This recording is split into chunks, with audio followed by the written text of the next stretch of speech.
A cold dread settled in my stomach every time I saw Mark's happy, unsuspecting face.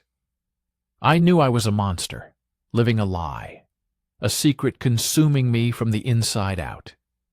It started innocently enough, as these things always do, a casual conversation, a shared laugh, a feeling of being understood for the first time in years, with someone who wasn't Mark. My life with Mark was perfect, on paper. A beautiful apartment, 2 steady careers, weekend getaways, all the hallmarks of a successful modern romance. But beneath the polished surface, there was a stillness, a quiet emptiness that had begun to ache, a void I couldn't name or understand.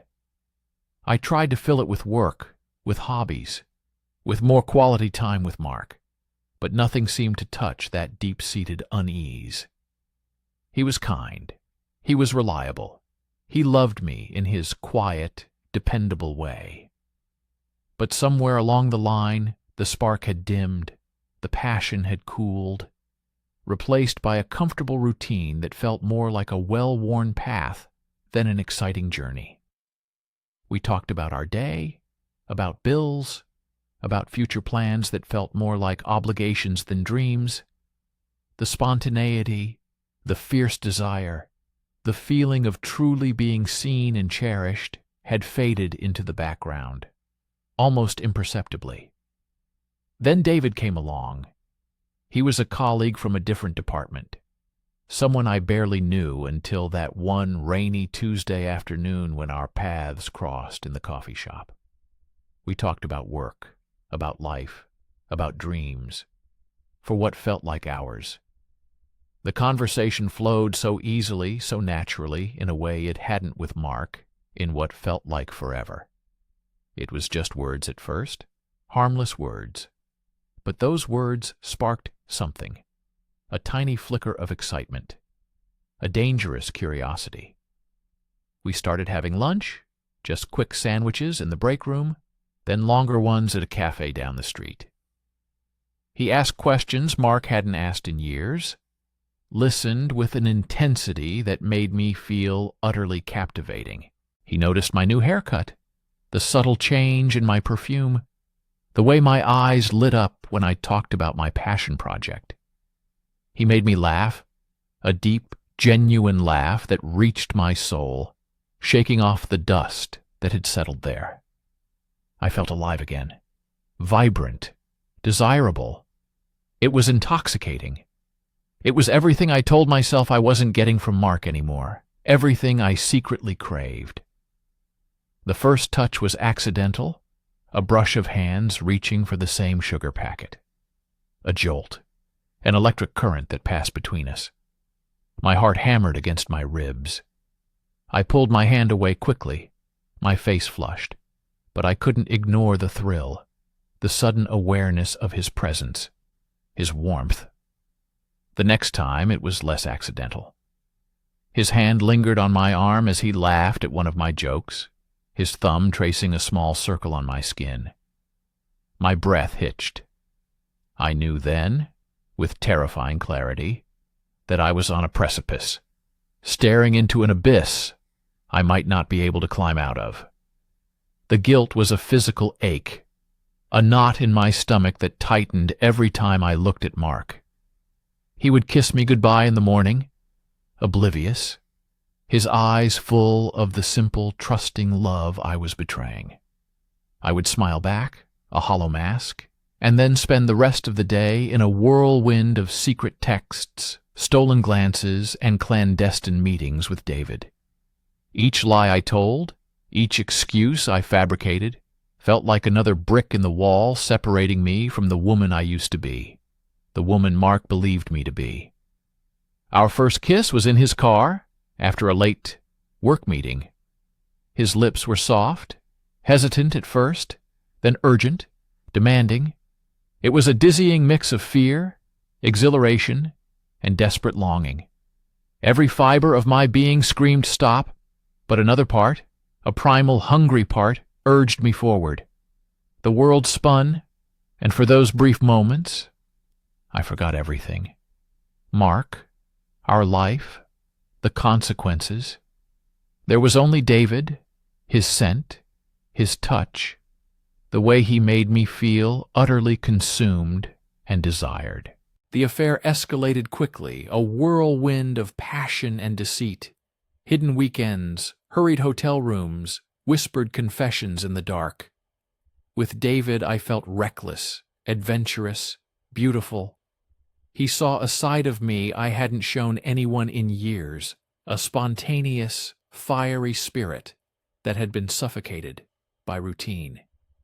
He made me feel young again, vibrant, like the girl who once believed anything was possible. I knew it was wrong. I knew I was destroying something precious, something irreplaceable.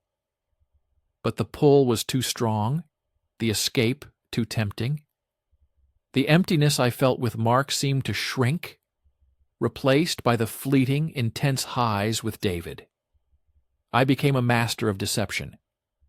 My phone was glued to my hand, passwords changed, conversations deleted. My schedule became a maze of carefully constructed lies. I hated myself for it, for the sneaking around, for the constant fear of being caught. The guilt would wash over me in waves, especially when Mark would do something sweet, like cooking my favorite meal or surprising me with flowers. Each act of kindness was a fresh wound, a reminder of what I was doing to him. I would hold him closer, kiss him harder, trying to compensate for the betrayal, trying to convince myself that I could still salvage our relationship, that I could stop. But I never did. The lie grew heavy, a suffocating blanket that pressed down on me every waking moment. My sleep was restless, plagued by nightmares of discovery, of Mark's heartbroken face. My appetite waned, my nerves frayed. I was constantly on edge, jumping at every unexpected text message, every unusual sound. The joy I once felt with David was slowly being overshadowed by the sheer exhaustion of maintaining two separate realities. Then came the moment of truth. It wasn't a dramatic confrontation, no shouting, no thrown objects.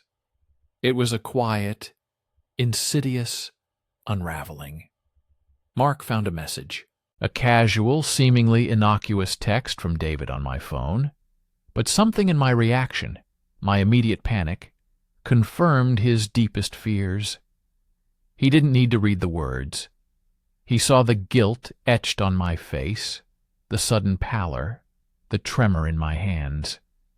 His eyes, usually so warm and full of affection, turned cold, distant, filled with a pain so profound it ripped through my carefully constructed facade. "What's going on, Sarah?" His voice was barely a whisper, but it sounded like a thunderclap. My world shattered. I tried to deny it, to fabricate another lie, but the words caught in my throat. All the courage, all the bravado I had displayed in my secret life vanished. I crumbled, confessing everything, the whole sordid truth, the months of deceit, the endless lies. Each word was a dagger, piercing not just him, but myself. I watched, helpless, as the man I had loved, the man I had built a life with, broke before my very eyes. His face crumpled, tears silently streaming down his cheeks, tears of betrayal, of shattered trust, of a love irrevocably broken. The aftermath was a blur of raw pain and devastation. Mark moved out, his departure leaving an echoing emptiness in our once vibrant apartment, far deeper than the one that had initially pushed me away. The silence was deafening, a constant reminder of the life I had destroyed. David, once the source of such intense excitement, seemed distant, almost a stranger, overwhelmed by the reality of the situation. The thrill had vanished, replaced by a bitter taste of regret and shame. I was left alone with the wreckage of my choices. The perfect life I had once taken for granted was gone, replaced by loneliness and self-loathing. I looked in the mirror and barely recognized the person staring back, a hollow-eyed stranger consumed by remorse. I had traded stability for fleeting passion, honesty for deceit, and in doing so I had lost everything that truly mattered. The lessons were brutal, etched deep into my soul. Trust, once broken, is almost impossible to mend. Love, if not nurtured and cherished, can wither and die.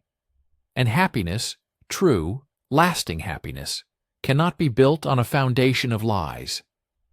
I learned that the void I felt wasn't something another person could fill, but something I had to confront within myself. My selfishness, my cowardice, my inability to communicate my dissatisfaction had led to this catastrophic outcome. Now, months later, the scars remain. The pain is still there, a dull ache that surfaces unexpectedly.